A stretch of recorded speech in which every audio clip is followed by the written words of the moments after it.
ಅದರಿಂದ ನನಗೇನಾದ್ರೂ ಲಾಭ ಆಗುತ್ತಾ? ಬೆಡ್ರೂಮಲ್ಲಿ ಹಾಕಿರ್ ನೋ ಅಡ್ಮಿಷನ್ ಬೋರ್ಡ್ ಅಂತ ತೆಗಿತೀರಾ? ಏನು ಬಾಗಿ ಸೊಂಟ ಡೀಲ್ ಆದ್ಮೇಲೆ ತೆಗಿತೀರಾ? ಎಕ್ಸಲೆಂಟ್ ಸೇಲ್ ಇದೆ. ಗಂಡನ್ನ ಮಾರಸ್ಕೀಮ ಹಬ್ಬಕ್ಕೆ ಅಂತ 50% ಸೇಲ್ ಹಾಕಿದ್ರು. ಮೊನ್ನೆ ಅದು 60% ಆಯ್ತು. ಈಗ 70%ಗೆ ಬಂದು ನಿಂತಿದೆ. ಇನ್ನೂ ಒಂದು ವಾರ ವೇಟ್ ಮಾಡಿ 80, 90, 100 ಆಮೇಲೆ ಫ್ರೀಯಾಗಿ ಕೊಟ್ಬಿಡ್ತಾರೆ. ಫ್ರೀಯಾಗಿ ಕೊಡೋಕೆ ಅವ್ರಿಗೆ ತಲೆ ಕೆಟ್ಟಿದ್ಯಾ? 70% ಮ್ಯಾಕ್ಸಿಮಮ್. ನೋಡಿ, ನಾನೊಂದು ಡ್ರೆಸ್ ಮೆಟೀರಿಯಲ್ ತಗೋಬೇಕು. Give me 10,000. ಕಿತ್ತೋಗಿರೋ ಗುಂಡಿ ಹಾಕೋಕೆ ದುಡ್ಡಿಲ್ಲ. ಈಗ 10,000 ರೂಪಾಯಿ ಎಲ್ಲಿಂದ ಕೊಡ್ಲಿ? ನಿಮ್ಮನ್ನ ನೆನ್ಪು ಮಾಡ್ಕೊಂಡು ರನ್ ಮಾಡ್ಕೊಂಡು ಬಂದೆ. ಈಗ ಮನಿ ಇಲ್ಲ ಅಂದ್ರೆ ಹೇಗೆ? ಹೆಂಡತಿಂದ ಹೀಗಿರ್ಬೇಕು. ಗಂಡನ್ನ ATM ಮಿಷಿನ್ ಅಂತ ತಿಳ್ಕೊಂಡ್ಬಿಟ್ಟಿದ್ದಾಳೆ. ದುಡ್ಡು ಬೇಕಾದಾಗಲೇ ಗಂಡ ನೆನಪಾಗೋದು. ಗಂಡ ಯಾಕ್ಬೇಕತ್ತೆ? ಯಾವ್ದಾದ್ರು ಶ್ರೀಮಂತ ಮುತ್ಕನ್ ಮದ್ವೆ ಆಗಿದ್ರೆ ಆ ಯಪ್ಪ ಗೊಟ್ಟಕ್ ಅಂದ್ಮೇಲೆ ಅವ್ರ ಆಸ್ತಿ ಎಲ್ಲ ಇವ್ರ ಹೆಸರಿಗೆ ಆಗಿರೋದು. ನನ್ನ ಪರ್ಸನಲ್ ವಿಷಯನ ಮಾತಾಡಿದ್ರೆ ನಾನ್ ಸುಮ್ಮನೆ ಇರಲ್ಲ. ಪಾಪ ನಮ್ಮ ಯಜಮಾನ್ರು ಲೆಕ್ಕದಲ್ಲಿ ರಿಸ್ಕಾಗಿರೋ ₹1 ಹುಡ್ಕೊಂಡು ಕೂತಿದ್ದಾರೆ. ಅಂತ ಸಮಯದಲ್ಲಿ ಬಂದ್ಬಿಟ್ಟು 10,000 ರೂಪಾಯಿ ಬೇಕು ಅಂತ ಕೇಳ್ತಾ ಇದ್ದೀರಲ್ಲ, ಪಾಪ ಅವರು ಎಲ್ಲಿಂದ ತಾನೇ ತರ್ತಾರೆ? ದಂಪತಿನವರೇ, ನೀವು ಎಷ್ಟು ಸುಂದರವಾಗಿದ್ರು ನಿಮ್ಗೆ ಒಂದ ಪೈಸನೂ ಸಿಗಲ್ಲ. ಅಭಿ, ಮೊನ್ನೆ ನೀವು ಒಂದು ಮಗುನ ಆಕ್ಸಿಡೆಂಟ್ ಅಲ್ಲಿ ಬಚಾವ್ ಮಾಡಿದ್ದಕ್ಕೆ ಟ್ರಾಫಿಕ್ ಪೊಲೀಸರು ನಿಮ್ಗೆ 10,000 ಫೀಸ್ ಕೊಟ್ಟಿರಲ್ಲ, ಆ ಮನೆ ಕೊಡಿ. ಚಕ್ಕೂರಿ ಆ ಚೆಕ್ನೆ ಕ್ಯಾಶ್ ಮಾಡಿಸ್ಕೊಂಡು ತಂದು ಕೊಡಿ. ನಮ್ಮ ಬಾವ ಚೆಕ್ಕನ್ನ ಕ್ಯಾಶ್ ಮಾಡಿಸ್ಬೇಕು ಅಂತ ಹೋಗಿದ್ದಾರೆ. ದರಿದ್ರಕ್ಕೆ ಏನಿಲ್ಲ ಅಂದ್ರೆ 10,000 ರೂಪಾಯಿನಾರು ಬರುತ್ತೆ. ಅದ್ರಲ್ಲಿ ನಮಗೆ ಎಷ್ಟು ಬರ್ಬೋದಾ? ನಿನಗೆ 1 ಕೊಡ್ಬೋದು, ನನಗೆ 2 ಕೊಡ್ಬೋದು, ಇನ್ನಕ್ಕಿದ್ 8ನ್ನ ಜಾಜಕ್ಕೆ ಕೊಡ್ಬೋದು. ಈಗ 1 ನಿನಗೆ 2 ಆದ್ರೆ ಮಿಗೋದು 7 ತಾನೆ. ಸರಿ ಸರಿ, ಇನ್ ಮಿಕ್ಕಿದ್ 7ನ್ನ ಜಾಜಕ್ಕೆ ಕೊಡ್ತಾರೆ. Don't talk rubbish. Full amount 10,000 ನನಗೆ ಸೇರ್ಬೇಕು. ಮತ್ತೆ ನಮಗೆ ನನಗೆ 10,000 ಬರುತ್ತಲ್ಲ, ಅದರಲ್ಲಿ 200 ರುಪೀಸ್ನ ನಿಮ್ಮಿಬ್ರಿಗೂ ಕೊಡೋದಾಗತ್ತೆ. ಅಲ್ಲಿವರೆಗೂ ಸೈಲೆಂಟ್ ಆಗಿ ಸೈಡಲ್ಲಿರಿ. ಹೊಳಿ ಅಂದ್ರೆ ಸ್ವೀಟಿನಿ ಯಾಜವ್ರಿ. ನನಗೆ ಬೇಡ, ನನಗೆ ಬೇಡ, ನನಗೆ ಬೇಡ. ನಾನು ತಿನ್ಬಿಡ್ತೀನಿ. ತಿನ್ಕೊಳ್ಳಿ. ಎಲ್ರಿಗೂ ಸ್ವೀಟ್ ಕೊಟ್ಟು ನಂಗೆ ಕೊಡ್ಲಿಲ್ಲ ಅಂದ್ರೆ ನಾನು ಸುಮ್ಮನೆ ಇರಲ್ಲ. ಎಷ್ಟು ನೀನೇ ತಗೋ, ಮಜಾ ಮಾಡ. ಈ ಸ್ವೀಟ್ ಯಾಕೆ ತಂದ್ರಿ? 10,000 ರೂಪಾಯಿ ಬಂತಲ್ಲ ಅದಕ್ಕೆ. Very good. ಆ ಮನಿ ಕೊಡಿ. ಅದನ್ನ ಒಳ್ಳೆ ಕೆಲಸ ಕೊಟ್ಬಿಟ್ನಲ್ಲ. ನಾ ಮನೆಗೋಸ್ಕರ ಕಾಯ್ಕೊಂಡಿದ್ದೆ. ಯಾರಿಗೆ ಕೊಟ್ರಿ? ರಾಜೇಶ್ವರಿ ಅವರು ತಮ್ಮ ಹುಡುಗರನ್ನ ಓದಿಸ್ಬೇಕು ಅಂದ್ರು, ಅದಕ್ಕೆ ನನ್ನ ಕಡೆಯಿಂದ 10,000 ರೂಪಾಯಿ ಕೊಟ್ಬಿಟ್ಟೆ. ನನ್ನ ಅಗೇನೆಸ್ಟ್ ರಾಜೇಶ್ವರಿಗೆ ನನಗೆ ಕೊಡ್ಬೇಕಾದ್ರೆ 10,000 ಕೊಟ್ರ? ನೀವು ಮಾಡಿದ್ರೆ ಸಮಾಜ ಸೇವೆ, ನನ್ನ ರಾಜೇಶ್ವರಿ ಮಾಡಿದ್ರೆ ಸಮಾಜ ಸೇವೆ ಅಲ್ವೇನ್ರಿ? ಏನು ಯಜಮಾನ್ರೆ, ಒಳ್ಳೆ ಕೆಲಸನೇ ಮಾಡಿದ್ರಿ. ನೀವೇನಾದ್ರೂ ಆ ದುಡ್ಡನ್ನ ನಿಮ್ ಹೆಂಡತಿ ಕೊಟ್ಟಿದ್ರೆ ಒಂದೇ ದಿನ ಬಣ್ಣ ಬಳ್ಕೊಂಡು ಆ ಬಣ್ಣನೆಲ್ಲ ಮೋರಿಗೆ ಸೇರ್ತಿದ್ದವ್ರು. ನನ್ನ ಮನಸ್ಸಿಗೆ ತುಂಬಾ ನೋವಾಗ್ತಿದೆ. ನಮಗೆ ದುಡ್ಡು ಕೊಡ್ತಿದ್ರೆ ಪರವಾಗಿಲ್ಲ, ಹಾಳಾಗೋಗ್ಲಿ. ಆದ್ರೆ ಯೋಗ್ಯತೆಗೆ 1,000 ರೂಪಾಯಿನಾರು ಕೊಡ್ಬೇಡ್ವೆ. ಆದ್ರೂ ಮಾಡಿ ಆಗಿದೆ. ಚೆನ್ನಾಗಿ ಲೆಸನ್ ಟೀಚ್ ಮಾಡ್ಬೇಕಲ್ಲ. ಅದೆಷ್ಟು ಸಲ ಪಾಠ ಮಾಡಿದ್ರ, ಇವನೇನು ಕಲ್ತೇ ಇಲ್ಲ. ಈ ಸಲ ಚೆನ್ನಾಗಿ ಬುದ್ಧಿ ಕಲಿಬೇಕು. ಆ ರೀತಿ ಲೆಸನ್ ಟೀಚ್ ಮಾಡ್ತೀನಿ. ಅದು ಬಿಡ್ಲ, ಡೂ ಒಂದಿ ಹಬಿನ ಎತ್ತಾಕೊಂಡೋಗಿ ರೂಮಲ್ಲಿ ಕೂಡ 3 ದಿನ ಊಟ ತಿಂಡಿ ನೀರು ಏನು ಕೊಡ್ಬೇಡಿ. ಆಗ ಚೆನ್ನಾಗಿ ಬುದ್ಧಿ ಕಲಿತಾರೆ. ನೀವಾಗ ನೀವೇ ಬರ್ತಿರಲ್ಲ, ನಾವೇ ನಿಮ್ಮನ್ನ ಬಲವಂತವಾಗಿ ಎತ್ತಾಕೊಂಡು ಹೋಗ್ಬೇಕು. ಬಿಡ್ಲ, ಅವ್ನು ಯಾವಾಗ್ಲೂ ನಮ್ಮ ಮಾತಿಗೆ ಬೆಲೆ ಕೊಟ್ಟು ಬಂದಿದ್ದಾನೆ. ಬಾರವನ್ನೇ ಹಾಕೊಂಡು ಹೋಗೋಣ. ಚಂಪ, ನೀನೇನೋ ನಾವು ರೂಮ್ ಕಡೆ ಹೋಗಿದ್ದೆ ಆದ್ರೆ ಕಾಲು ಮುರಿದ್ಬಿಡ್ತೀನಿ.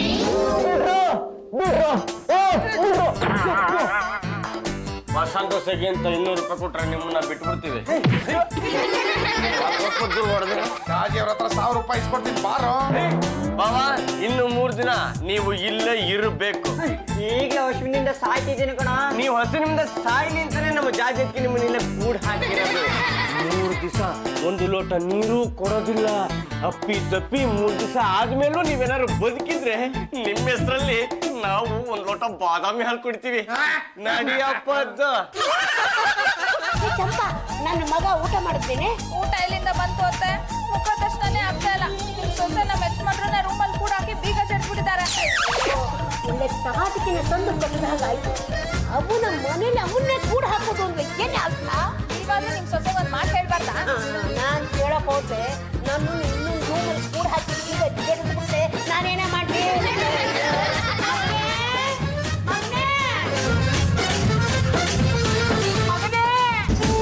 ಮಾತೋಶ್ರೀ ರಂಗಮ್ಮ, ಮಾತೋಶ್ರೀ ರಂಗಮ್ಮ. ಇಂಥ ಸೆಂಟಿಮೆಂಟ್ ಸನ್ನಿವೇಶನ ನನ್ನ ತಡ್ಕೊಳಕ್ಕೆ ಆಗಲ್ಲ. ಎಲ್ಲ ಇದ್ದು ನನ್ನ ಮಗ ಈ ತರ ಕಷ್ಟಪಡ್ಬೇಕಾಯ್ತೆ. ಎಲ್ಲ ನನ್ನ ಕಲ್ಮ ಕಲ್ಮ. 3 ದಿನ ನನ್ನನ್ನು ಉಪವಾಸ ಕೆಡವಿದ್ರೆ ನಾನು ಬದುಕ್ತೀನಿ.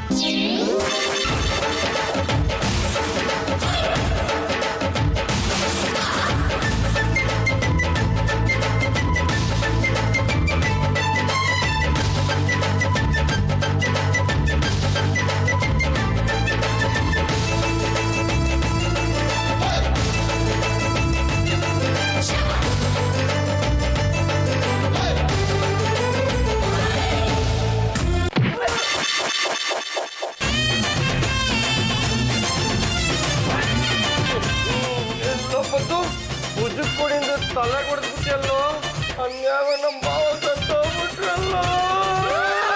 ದಯವಿಟ್ಟು ನಮ್ಮ ಭುಜಕ್ಕೆ ಕೊಡಕ್ಕೆ ಅಂತಾನೆ ಓದೆ ಕೊಡೋ, ತಲೆ ಅಡ್ಡ ಬಂದ್ಬಿಡ್ತು. ಆದ್ರೆ ಈಗ ಈ ಕೊಲೆ ಆಪತ್ತು ನಮ್ಮೆಲ್ಲ ಬರುತ್ತಲ್ಲೋ. ಬೇರೆಯವ್ರಿಗೆ ಯಾರಿಗಾರ ಗೊತ್ತಾಗಕ್ಕಿಂತ ಮುಂಚೆ ಬಾಡಿನ ಒಳಗಾಗ್ತದಪ್ಪ.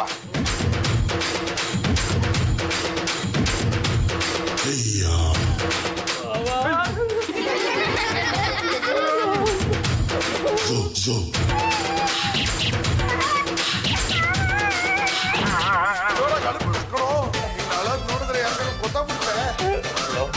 ನಮ್ಮ ಭಾವ ಕಾಣ ಬಂದ್ರೆ ಎಟ್ಟಿಗೆ ಬಟ್ಟಂತ ಹೋಗ್ಬಿಡ್ತಲ್ಲೋ.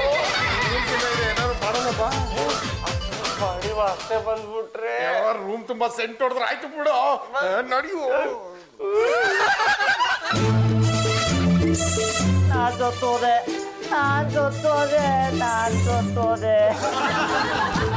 ಎಷ್ಟು ಸಾಧನೆ ಮಾಡ್ಬೇಕು ಅನ್ಕೊಂಡಿದ್ದೆ, ನನ್ನ ತಲೆ ಮೇಲೆ ಹೊಡೆದು ಸಾಯಿಸ್ಬಿಟ್ರು. ಯಮದೇವ, ಓ ಯಮದೇವ, ನನ್ನ ಮೇಲೆ ಚೂರು ಕರುಣೆ ಇಲ್ವಾ? ನನ್ನನ್ನು ಕರ್ಕೊಂಡು ಹೋಗ್ಬೇಡ, ಕರ್ಕೊಂಡು ಹೋಗ್ಬೇಡ. ಮುಚ್ಚಯ್ಯ ಬಾಯಿ, ಹೆಣ್ಣಗ್ ನಂಗೆ ಅಳ್ತಾ ಇದೆಯಲ್ಲ. ಯಾರು ನೀನು? ಸಿನಿಮಾಗಳು ನೋಡಿಲ್ವಾ? ನಾನು ಯಮದೂತ. ಯಮದೂತನ? ಯಾರು ನಿನ್ನ ಬಾ ಅಂದಿದ್ದು? ಬಾ ಅಂತ ಯಾರು ಕರೀತಾರೆ ನನ್ನ? ಕೈ ಮುಗ್ದೋರ್ನ ಎಳ್ಕೊಂಡು ಹೋಗೋದೇ ನನ್ ಕೆಲ್ಸ. ಈಗ ಯಾರಿಗೆ ಟೈಮ್ ಮುಗೀತು? ನಿನ್ಗೆ. ನಿಂದು ಟೈಮ್ ಮುಗೀತು. ನೀನ್ ಸತ್ತೋಗಿದ್ದೀಯ. ನಿನ್ನನ್ ಕರ್ಕೊ ಬಾ ಅಂತ ಬಾಸ್ ನನ್ಗೆ ಹೇಳಿದ್ರು, ಅದಕ್ಕೆ ಬಂದಿವ್ನಿ. ಸಾಯೋ ವಯಸ್ಸಲ್ಲ, ನನ್ ಕಾಪಾಡಕ್ ಆಗಲ್ವಾ? ಆಗಲ್ಲ. ಟೈಮ್ ಮುಗಿದ್ಮೇಲೆ ನಾನು ಹಿಂದೆ ಬರ್ತಾ ಇರ್ಬೇಕು. ಮೇಲೆ ಇಲ್ಲಿರಂಗೇ ಇಲ್ಲ. ಇಲ್ಲೇ ಬಿಟ್ರೆ ಏನಾಗತ್ತೆ? ಅಂತರ್ಕ ಸಾಕ್ಷಿಯಾಗಿ ಅಲಿತಾ ಇರ್ತೀಯ, ಜನಗಳಿಗೆ ತೊಂದರೆ ಕೊಡ್ತೀಯ, ಹುಣಸೆ ಮರದಲ್ಲಿ ನ್ಯಾತಾಡ್ತಾ ಇರ್ತೀಯ, ಹೆದರ್ತೀಯ, ಮಂತ್ರವಾದಿಗಳಿಗೆ ದುಡ್ಡು ಕೊಡಿಸ್ತೀಯ. ನೋಡಪ್ಪ ದೂತ, ಯಮದೂತ, ಜೂನಿಯರ್ ಯಮದೇವ, ನನಗೆ ಪೂರ್ ಟೈಮ್ ಕೊಡ್ತೀಯ? ಸರಿ, ಎಷ್ಟು ಟೈಮ್ ಬೇಕು? ಅರ್ಧ ದಿನ ಟೈಮ್ ಕೊಡು, ಎಲ್ರನ್ನು ನೋಡ್ಕೊಂಡು ಬಂದ್ಬಿಡ್ತೀನಿ. ಆಮೇಲೆ ಎಲ್ಲಾನು ಮರಿಬೇಕು. ಆಯ್ತು, ನಿಮ್ಗೆ ಅರ್ಧ ಟೈಮ್ ಕೊಡ್ತೀನಿ. ಇವತ್ತು ಸಾಯೋರ್ ಲಿಸ್ಟ್ ಬೇಕಾದಷ್ಟಿದೆ. ನಾನು ಹೋಗಿ ಎಲ್ಲಾರನ್ನೂ ನೋಡ್ಕೊಂಡ್ಬರ್ತೀನಿ. ಅಷ್ಟೊಳಗಡೆ ನೀನು ಹೋಗಿ ಎಲ್ಲಾರು ಕೊನೆ ದರ್ಶನ ಮಾಡ್ಕೊಂಡು ಬಂದ್ಬಿಡು.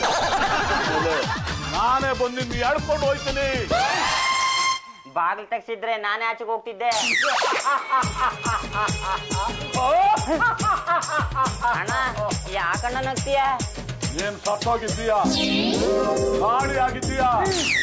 ಈಗ ನೀನು ಎಲ್ಲಿ ಬೇಕಾದ್ರೂ ಓಡಾಡ್ಬೋದು. ಅತ್ತೆ, ಗಂಡು ಯಜಮಾನ್ರು ಅಂಥವ್ರನ್ನ ಎಳ್ಕೊಂಡೋಗಿ ರೂಮಲ್ಲಿ ಕೂಡಾಕಿದ್ರಲ್ಲ ನಿಮ್ ಸೊಸೆ, ಅವ್ರು ಮಾಡ್ತಿರೋದು ಸರಿನಾ? ಯಾವುದೋ ಸಿನಿಮಾದಲ್ಲಿ ಇದೇ ಥರ ಆಗಿತ್ತು ಕಣೆ. ಮನೆ ಯಜಮಾನನ್ನ ಯಾವುದೋ ಬೋರ್ಡನ್ನಲ್ಲಿ ಕೂಡ ಹಾಕ್ಬಿಟ್ರು. ಎಷ್ಟೋ ವರ್ಷ ಆದ್ರೂ ಬಾಗಿಲು ತೆಗಿಲೇ ಇಲ್ಲ. ಕಡೆಗೆ ಏನಾಯ್ತು ಅತ್ತೆ? ಹುಚ್ಚಾಗ್ಬಿಟ್ಟಿದ್ದಾರೆ. ನಮ್ಮ ಯಜಮಾನ್ರು ಹಾಗೆ ಆಗ್ತಾರೆ ಅಂತ ಹೇಳೋಕ್ಕಾಗಲ್ಲ ಕಣೆ. ಏನತ್ತೆ, ಎಷ್ಟು ವರ್ಷಗಳಿಂದ ಪಡ್ಕೋತಾ ಇದ್ದೀನಿ. ನಿಮ್ ಮಗನ ನನಗೆ ಒಪ್ಸಿ ನಾನು ಅವ್ರನ್ನ ಅರಿಗೆ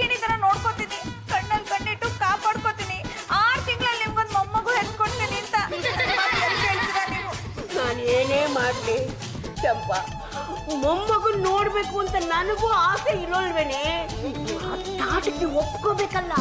ಇಲ್ಲಾಂದ್ರೆ ಟಿಕೆಟ್ ಕೊಟ್ಟು ಕಳಿಸ್ಬೇಕಪ್ಪ. ಅವಳೇನಾದ್ರೂ ಪೊಲೀಸ್ ಕಂಪ್ಲೇಂಟ್ ಕೊಟ್ರೆ ನಮ್ಮನ್ನು ಸುಮ್ಮನೆ ಬಿಡ್ತಾನೇನೆ. ಹಾಗಂತ ಇನ್ನು ಎಷ್ಟು ದಿವಸ ಅಂತ ಈಗ ಹೆದ್ರಿ ಇರ್ತೀರಾ? ನನ್ನ ಕಲ್ಮ ಅಂತ ಸಾಯೋವರೆಗೂ ಹೀಗೆ ಇದ್ದು ಬಿಡೋದು. ಮಾತೋಶ್ರೀ ರಂಗಮ್ಮ ದುಃಖ ಪಡಬೇಡ. ಚಂಪ ಚಮೇಲಿ ಯಾಕೆ ಇಷ್ಟು ಬೇಜಾರಾಗಿದೆಯಾ? ನನ್ನ ಮಾತು ಕೇಳಿಸ್ತಿಲ್ಲ, ನಾನು ಕಾಣಿಸ್ತಿಲ್ಲ. ನಾನೀಗ ಸತ್ತು ಪ್ರೇತಾತ್ಮ ಆಗ್ಬಿಟ್ಟಿದ್ದೀನಿ. ನನಗೆ ಇವರೆಲ್ಲ ಕಾಣಿಸ್ತಿದ್ದಾರೆ, ಇವರಿಗೆ ನಾನು ಕಾಣಿಸ್ತಿಲ್ಲ. ಮುಯ್ರು ಮಾಜಾ ತಗೊಳ್ಳೋಣ.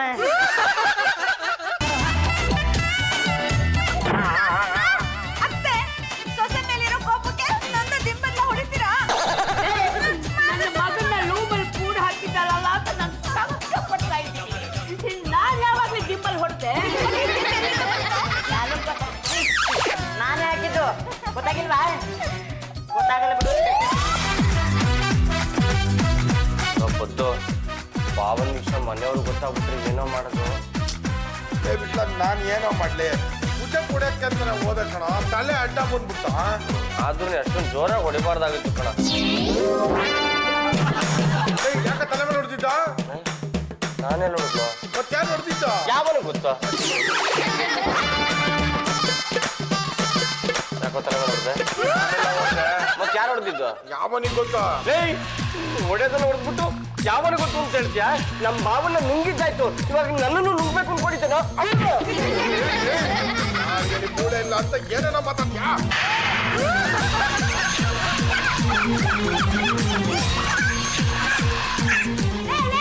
ದಂಡ ಪಿಂಡಿಗಳ ಯಾಕೋ ನೀವೇ ಕಿತ್ತಾಡ್ತಾ ಇದ್ದೀರಾ? ನನ್ನ ಪಾಡಿನ ಸುಮ್ಮನೆ ನಿಂತಿದ್ದೆ, ಇವನು ಇದೆಲ್ಲ ಇವನು ತಲೆ ಮೇಲೆ ಹೊಡೆದ್ಬಿಟ್ಟ.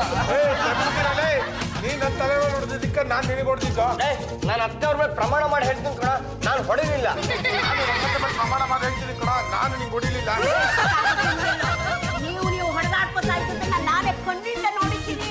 ಈಗ ಹೊಡೆದಿಲ್ಲ ಅಂತ ಹೇಳ್ತಿದ್ದೀನಲ್ಲ. ಏನಾದ್ರೂ ಮಾಡ್ಕೊಂಡು ಹಾಳಾಗ್ತಾ ಅಯ್ಯೋ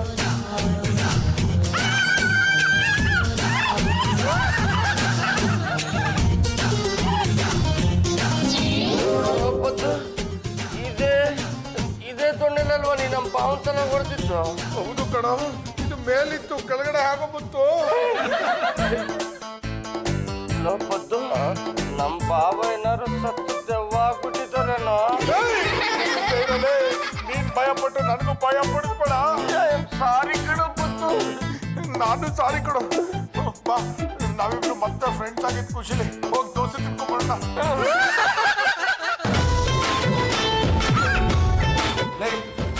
ಯಾಕ ನನ್ನ ತಲೆ ಮೇಲೆ ಹೊಡೆದೆ? ನಾನಲ್ಲಪ್ಪ, ನನ್ನ ತಲೆ ಮೇಲೆ ಹೊಡೆದಿದ್ದು ನೀ ತಾನೆ. ನಾನು ಹೊಡೆದಿಲ್ಲ ಕಣ. ಲೋಪದ್ದು ನಮ್ಗೆ ಯಾರೋ ಕಾಟ ಕೊಡ್ಬೇಕು ಅಂತಾನೆ ಹೀಗೆ ಮಾಡ್ತಿದ್ದಾರೆ ಕಣ. ನಮ್ಮ ಬಾವ ಏನಾರು ದೆವ್ವ ಆಗ್ಬಿಟ್ಟಿದಾರ? ಸಾಧ್ಯನೇ ಇಲ್ಲ ಕಣ, ಸತ್ತು 11 ದಿವಸಕ್ಕೆ ದೆವ್ವ ಆಗೋದು. ಅದು ಹೆಂಗೆ ಅಷ್ಟು ಕರೆಕ್ಟಾಗಿ ಹೇಳ್ತೀಯಾ? ಬೇಕಿದ್ರೆ ಹೋಗಿ ಸತ್ತವ್ರನ್ನ ಕೇಳು, ಅವರೇ ಹೇಳ್ತಾರೆ. ಏನಿಲ್ಲ, ನಮ್ಮ ಬಾವ ಸಿಕ್ಕಾಬಿಟ್ಟೆ ಬುದ್ಧಿವಂತರು ಕಣೋ, ಸತ್ತು ದಿನಾನೇ ದೆವ್ವ ಆಗ್ಬಿಟ್ಟಿರ್ತಾರೆ. ಪಾಂಡುರಂಗ ಸತ್ತಿರೋ ವಿಷಯನ ಇನ್ನು ಮುಚ್ಚಿಡೋದು ಬೇಡ ಕಣ. ವಾಸನೆ ಬರೋದಕ್ಕಿಂತ ಮುಂಚೆ ಮನೆಯವ್ರು ಹೇಳ್ಬಿಡೋದ್ವಾ? ಅದನ್ನ ಮಾಡ್ಬಿಟ್ಟಿಯಾ, ಆಮೇಲೆ ನಿನ್ ತಲೆಗೆ ಬರುತ್ತೆ. ನನ್ನ ತಲೆಗೆ ಬಂದ್ರೆ ಸುಮ್ಮನೆ ಇರ್ತೀನ, ನಿನ್ನ ಜೊತೆಲಿ ಹೇಳ್ಕೊಂಡೆ ಹೋಗ್ತೀನಿ.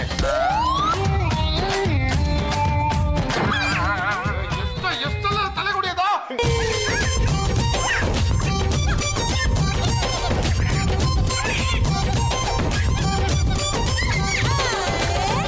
ಏನ್ ಬಂದಿತ್ತು ದೊಡ್ಡ ಲೋಕ?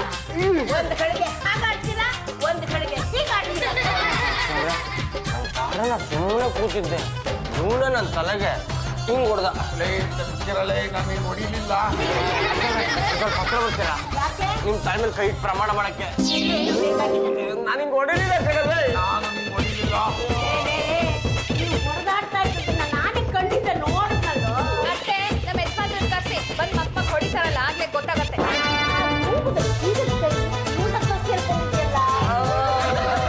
ಇಲ್ಲಪ್ಪ, ಹಾಕಿದ ಕೈ ನಮ್ಮ ಹತ್ರ ಇಲ್ಲ, ಅದು ಜಾಗಕ್ಕೆ ಕೆಟ್ಟಿದೆ. ಆ, ಎಲ್ಲ ಬೇರೆ ಹಾಕ್ಕೊಂಡು ಹೋಗ್ಬಿಟ್ರೆ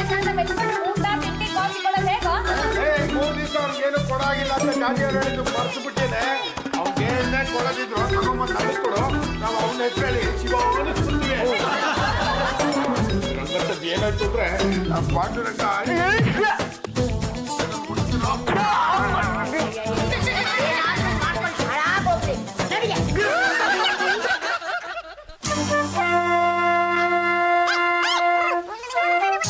ಮಂತ್ರಿಸಿರೋ ನಿಂಬೆಹಣ್ಣು ಕಣು. ಎಲ್ಲಿಂದ ಬಂತು ಅಂತ ನಂಗೆ ಗೊತ್ತಾಗ್ತಿಲ್ವಲ್ಲ. ಬಿಸಕೋ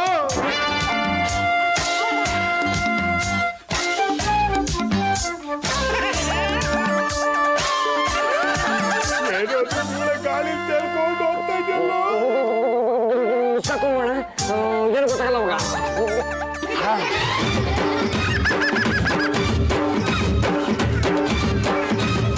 ನೀನು ಹೊಡಿಲಿಲ್ಲ, ನಾನು ಹೊಡಿಲಿಲ್ಲ ಅಂದ್ಮೇಲೆ ಯಾರು ಹೊಡೆದಿದ್ದು ಅಂತಾನೆ ಗೊತ್ತಾಗ್ತಿಲ್ವಲ್ಲ.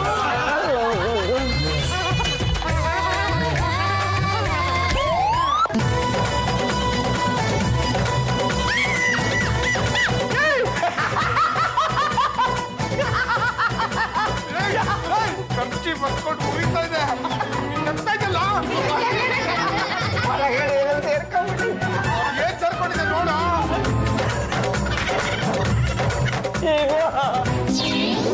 ಅದು ಕೇಳ್ಕೊಡು. ಲೋಪದ್ದು ಅನುಮಾನನೇ ಇಲ್ಲ, ಇದು ನಮ್ಮ ಭಾವನ ಪ್ರೇತದ್ದೇ ಕೆಲಸ. ನಾವು ಅವನ್ನ ಸಾಯಿಸಿದೀವಿ ಅಂತ ಅವನು ಪ್ರೇತ ಹಾಕ್ಬಂದು ನಮಗೆ ಕಾಟ ಕೊಡ್ತೀವಿ ಅನ್ಕೊಡು. ಲೋಪದ್ದು ನಮ್ಮ ಭಾವ ಸತ್ತೋಗಿದ್ದಾರೆ ಅಂತ ಮನೆಯವ್ರಿಗೆಲ್ಲ ಹೇಳ್ಬಿಡೋದು ಒಳ್ಳೇದು ಕಣೋ. ಅದಕ್ಕಿಂತ ಮುಂಚೆ ಆ ಹೆಣದ ಕಾಲಿಗೆ ಬಿದ್ದು ತಪ್ಪಾಯ್ತಪ್ಪ ಅಂತ ಕ್ಷಮೆ ಕೇಳ್ಕೊಂಬಿಡೋಣ. ಪಾಂಡ್ರಂಗ, ನಾನೇನು ನಿನಗೆ ಬೇಕು ಅಂತ ತಲೆಗೆ ಹೊಡಿಲಿಲ್ಲ ಕಣೋ. ಭುಜದ ಮೇಲೆ ತಲೆ ಇರೋದು ತಪ್ಪಲ್ವೇನೋ, ಅಕಸ್ಮಾತಾಗಿ ನಿನ್ ತಲೆಗೆ ಹೊಡೆದ್ಬಿಟ್ಟೆ ಕಣೋ. ನಾವು ನಿಮ್ಮನ್ನ ಬೇಕು ಅಂತ ಕೊಲ್ಲಿಲ್ಲ, ಅಕಸ್ಮಾತ್ ಆಗಿ ಕೊಂದಿದ್ದು. ಕ್ಷಮಿಸ್ಬಿಡಿ ಬಾವ.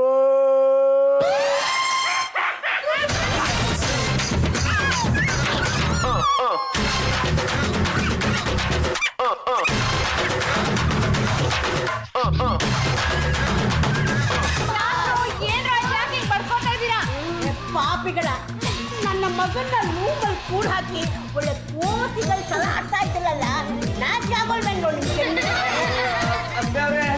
ಅದು ಬಾವ ರೂಮಲ್ಲಿ ಹೊಡಿತದೆ. ಅದು ಏನಿಲ್ಲ, ಪಾಂಡ್ರಂಗ ರೂಮಲ್ಲಿ ಸುತ್ತಾಗಿ ಬಂದಿದ್ದಾನೆ ಅಷ್ಟೇ. ನನ್ನ ಮಗ ಬೆಳಿಗ್ಗೆಯಿಂದ ಏನೂ ತಿಂದಿಲ್ಲ, ಅದಕ್ಕೆ ಸುತ್ತಾಗ್ಬಿಟ್ಟಿದ್ದಾನೆ. ಏನಮ್ಮ ನನ್ನ ಮುಚ್ಚಿನ ಸೊಸೆ, ನನ್ನ ಮಗನ ರೂಮಲ್ಲಿ ಕೂಡ ಹಾಕಿ ರಸ್ತೆ ಅಳಿಸಿದೆಯಲ್ಲ, ಇದು ಸರಿನಾ? ನಿಮ್ ಮಗ ಕೊಡ್ಬೇಕಾದ್ರೆ 10,000 ನೀವ್ ಕೊಡ್ತೀರಾ? ದುಡ್ಡು ಕೊಡೋದಕ್ಕೆ ನನಗೆ ತಲೆ ಕೆಟ್ಟಿದ್ಯಾ? ನಿಮ್ಗೆ ಬೀಗದ ಕೈ ಕೊಡಕ್ಕೆ ನಂಗೆ ತಲೆ ಕೆಟ್ಟಿದ್ಯಾ? ಅಲ್ಲೇ ಬಿದ್ದಿರ್ಬೇಕು. ಅಯ್ಯೋ, ನನ್ನ ಮಗ ಅಮ್ಮ. ಆಗಿದ್ರು ಅದು ಈಗ ಅವ್ನು ನನ್ನ ಹಬಿ. ಸೊ ಅವರ ಸಂಪೂರ್ಣ ಜವಾಬ್ದಾರಿ ನಂದು. ಎಲ್ಲೋಗ್ತಾ ಇದ್ದೀರಾ? ರೂಮ್ ಹೋಗಿ ಹಬಿನ ಚೆನ್ನಾಗಿ ರೇಗಿಸ್ತೀನಿ. ನಾವು ಇವಾಗ ತಾನೇ ಹೋಗಿ ಚೆನ್ನಾಗಿ ನಾವು ರೇಗಿಸಿದಕ್ಕೆ ಅವನು ಸುಸ್ತಾಗಿ ಮಲಗ್ ಬಿಟ್ಟಿದ್ದಾನೆ. ನಾವು ನಿಮ್ಗೆ ಹೇಳ್ತೀವಿ, ಆಗ ಹೋಗಿ ರೇಗಿಸಿ. ಸರಿ, ಹಾಗಾದ್ರೆ ನಾನು ಪಲ್ಲು ರೂಮಲ್ಲಿ ಇರ್ತೀನಿ. ಅವ್ರ ಎದ್ಮೇಲೆ ಹೇಳಿ ಹೋಗಿ ಚೆನ್ನಾಗಿ ರೇಗಿಸಿ.